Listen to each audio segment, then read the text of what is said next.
How's it going, everybody? I'm Jeff Slakey here in the Mason County Commission chambers, and it's a really great place to have a conversation with one of the Mason County Commissioners, Kevin Shutty. Kevin, how you doing? Good, Jeff. How are you? Great, thank you. Executive Director for the Port of Shelton, Wendy Smith. How are you? I'm good, thanks. And from the PUD3, Justin Holzgrove. How's it going, Justin? Hey, Jeff. Good to be here. The last time I had a good conversation with Joe Schmidt, Jennifer Barria from the EDC, we were talking recompete. And that's kind of the opportunity that we're going to have here, the RECOMPETE ACT. It was signed in the Chips and Sciences Act here earlier in the year from President Biden.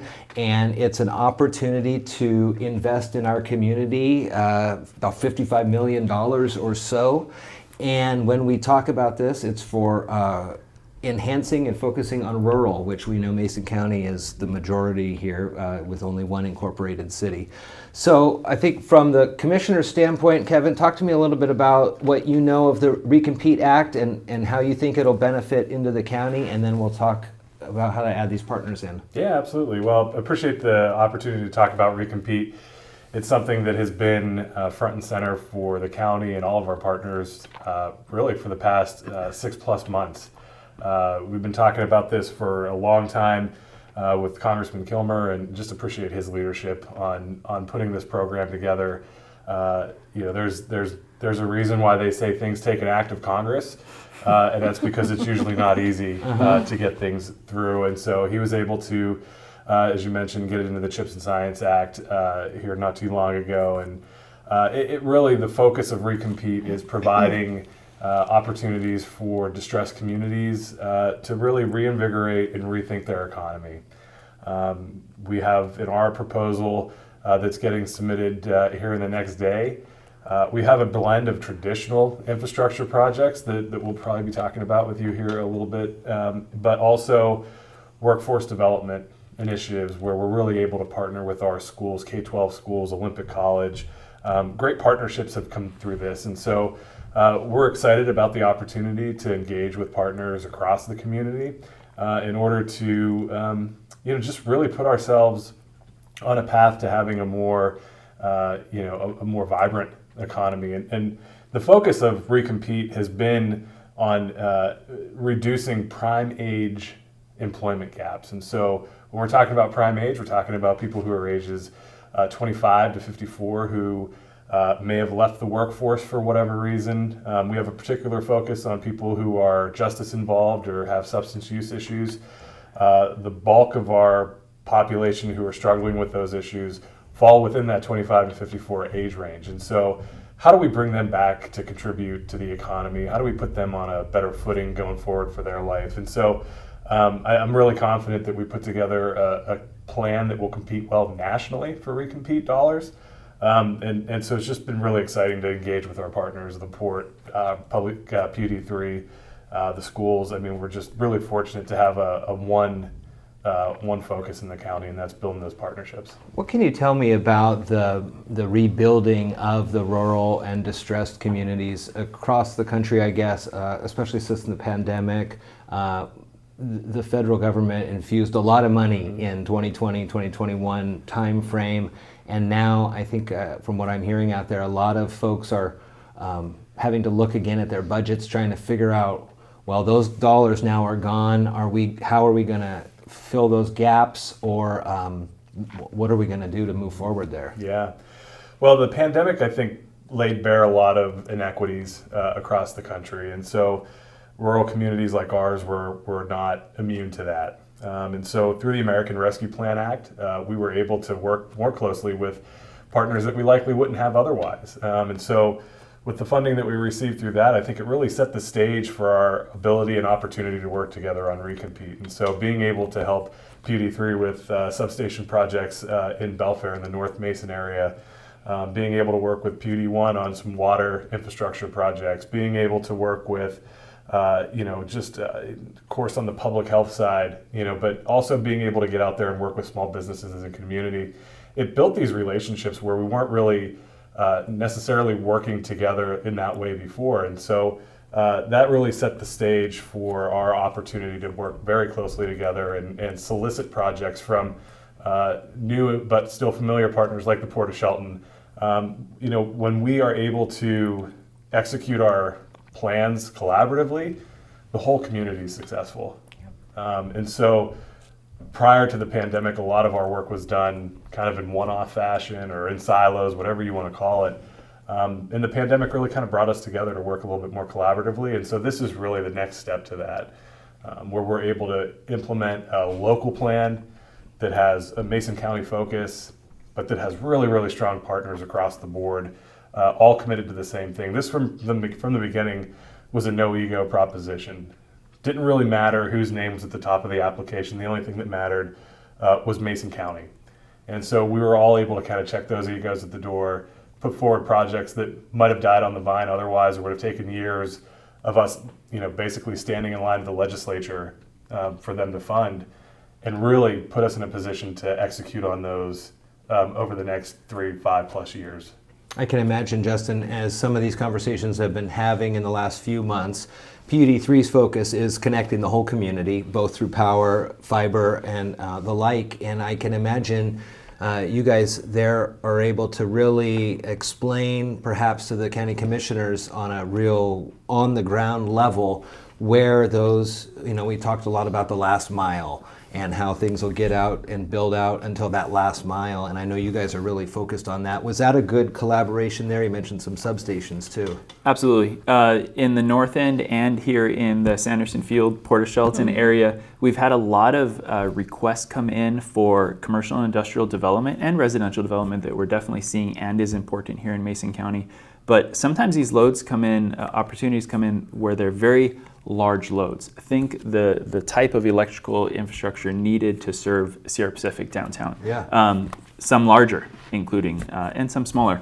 And that's a big draw on an electric grid, a rural electric grid like we have in Mason County. And so the need to develop the grid to be able to handle what's coming in the future so that we can provide as a community these good jobs that Kevin was talking about is so important. We are well underway in North Mason. You've seen the demolition probably of the Belfair warehouse. There's going to be a brand new switching station in there, high-tech type of electrical equipment, which will allow us to build additional substations in North Mason to be able to serve this load. We have a similar project that's in the beginning of design stages here in the South Mason County area. And so we've been working together through permitting, through conversations about what the needs are, through partnerships with the Port of Shelton and others in order to pull off these projects. It's interesting, we're all public entities here, and we all are here for the good of Mason County. We're not here to make a profit or to ship that profit outside of the area, but we're here for each other. I think that's really a key piece. If we have a question on permitting or a certain project aspect, we know all the players. We know everybody here. We see each other in the community. We shop at the same places. Our kids often will be playing on the same teams. And so we can pick up the phone and get a call in, and we know we're going to talk to somebody that knows that we're on the same team. And that's a really key piece in the infrastructure partnership side of things with Recompete and, ultimately going into the future. Yeah. We're all going to be here long into the future. And Wendy, on the port side too, kind of an interesting way to add you into this with both Sanderson Field and the Johns Prairie areas. Both are heavily reliant on the services provided by PUD and kind of that build out. And you and I have talked about this for years is, that infrastructure has to be there in the ground. Otherwise, as developers start thinking, that's the first thing they look for is, well, can we get right going? And if you can't, then they move on. How are these conversations impacting the port? And two, where you are in the port properties versus in line down to the State Patrol and even down to the Ridge, and how that all works out. Yeah.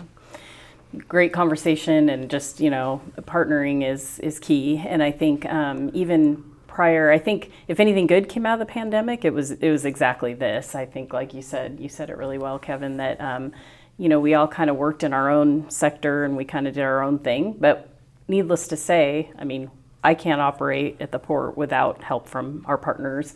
I've always kept the mindset that anything that happens in Mason County is good for all, and that's kind of the method here. But even pre this, PUD3 partnered with us we went after some, funding through Department of Commerce. We didn't successfully obtain that funding, but we're all thinking differently now, and I think we're all in the same game, so to speak. Department of Commerce sends requests our way, so it's kind of funny, you ask for money through them, but they send requests like through EDC.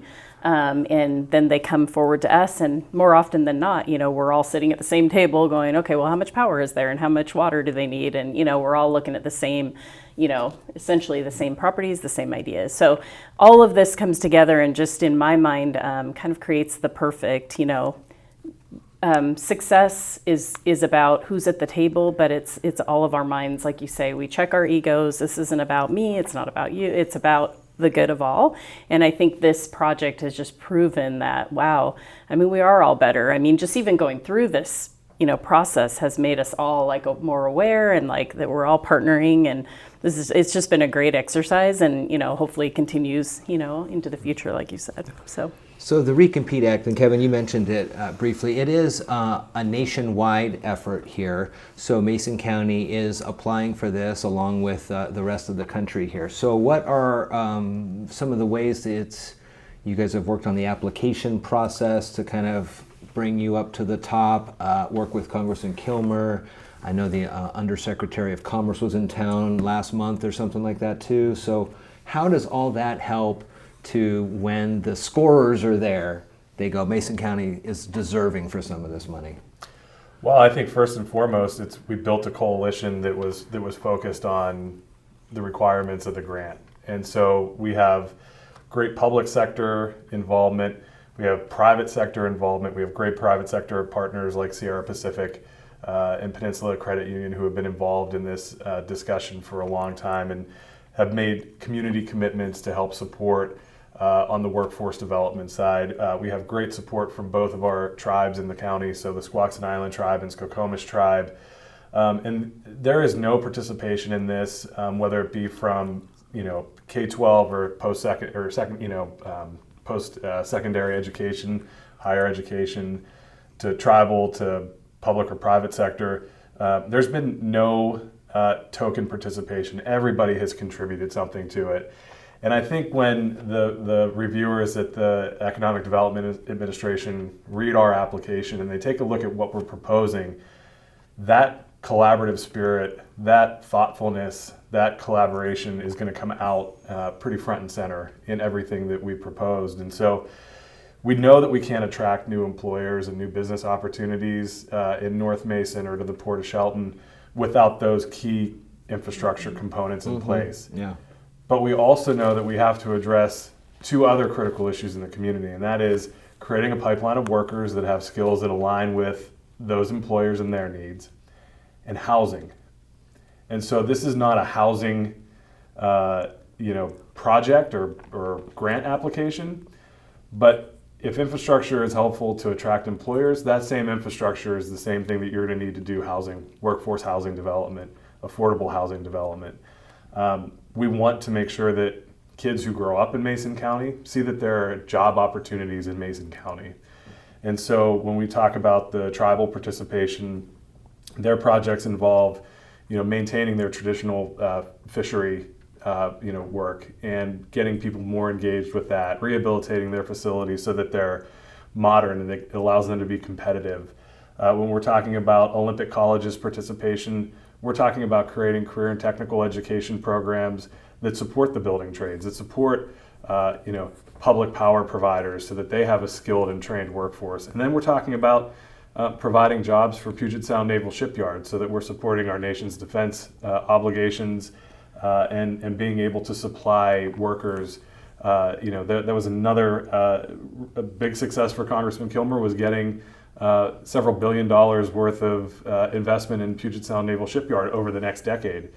Well, that means they're going to need workers in order to do that. And so we want to make sure that those workers are coming from Mason County. And so through Olympic College, we're able to train them and get them on a path to a successful living wage career there. And so every element of this has been really thoughtfully put together by all of the project partners. And I think when they review our application in Washington, D.C., they're going to know that Mason County is ready to deliver on what we said we would.